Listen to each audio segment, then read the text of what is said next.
Hello. तो अब तक हम लोग सेट्स पढ़ चुके हैं।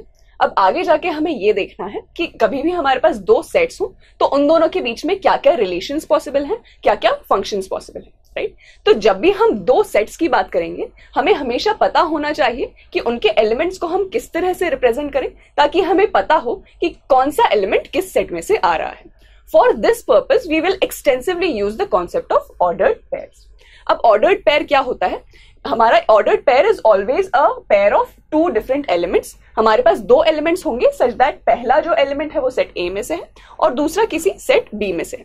अब इन दोनों एलिमेंट्स का ऑर्डर हमारे लिए बहुत इंपॉर्टेंट है। इसका मतलब ये हुआ कि A comma B is not the same as B comma A, right. अब हमें ये देखना है कि ऑर्डर्ड पेयर हमारे किस काम आता है, राइट। तो हमारे पास एक बहुत कॉमन एप्लीकेशन है तब जब हम किसी का फुल नेम बता रहे हो। तो हमें जब भी किसी का फुल नेम बताना हो तो उसका फर्स्ट नेम और लास्ट नेम हमारे पास दो डिफरेंट एलिमेंट्स हैं और इन दोनों का ऑर्डर भी हमारे पास बहुत इंपॉर्टेंट है, right. So for example, here I have a set A which is a set of first names and here I have a set B which is a set of last names. अब मुझे यहाँ से different names create करने हैं तो मैं क्या करूंगी, मैं यहाँ से एक एलिमेंट लूंगी और मैं यहाँ से एक एलिमेंट लूंगी और जिसका ऑर्डर्ड पेयर मुझे किसी का नाम दे देगा, राइट। तो यहाँ पे मुझे चेक करना है कि कौन कौन से ऑर्डर्ड पेयर अलाउड हैं। सबसे पहले मैं देखती हूँ राहुल कॉमा जैन। अब राहुल मैंने यहां से लिया है और जैन यहां से, which means that this is an ordered pair जिसका ऑर्डर सही है, right. So this is an ordered pair from set A to set B. अब अगला मेरे पास है विष्णु कॉमा जिज्ञासा, लेकिन यहाँ पे क्या गलती है? गलती ये है कि मैंने दोनों एलिमेंट सेट ए में से ले लिए, इसलिए ये मेरा सही ऑर्डर्ड पेयर नहीं हो सकता from set A to B. अब यहाँ पे मेरे पास है सिंह कॉमा विष्णु, ये भी एक सही ऑर्डर्ड पेयर नहीं है क्योंकि मैंने यहाँ पे जो फर्स्ट एलिमेंट है वो इस सेट से ले लिया और सेकंड एलिमेंट इस सेट से ले लिया, इसलिए ये भी एक सही ऑर्डर्ड पेयर नहीं होगा। So this is how we choose ordered pairs for two given sets.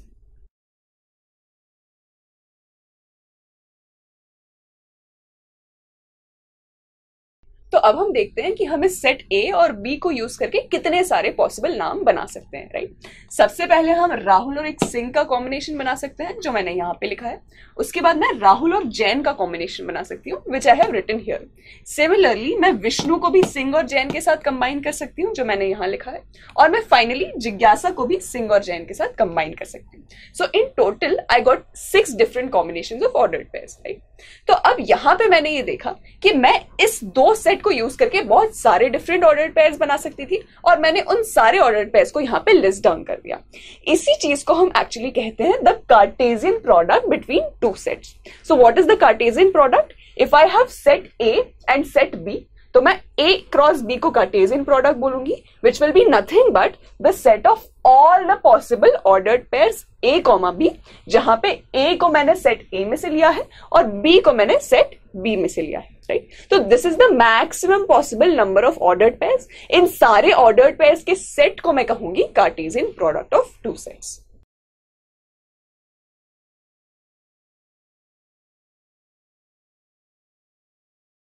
So now I have a small concept test for you.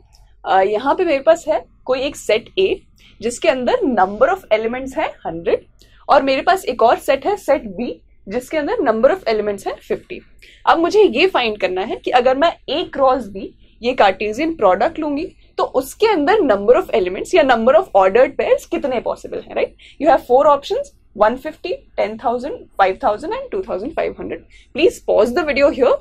Run this question as a concept test among yourselves and then continue the video for the answer.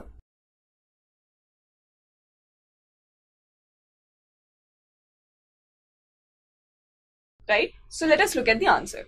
सबसे पहले मेरे पास यहाँ पे है set A और यहाँ पे है सेट B।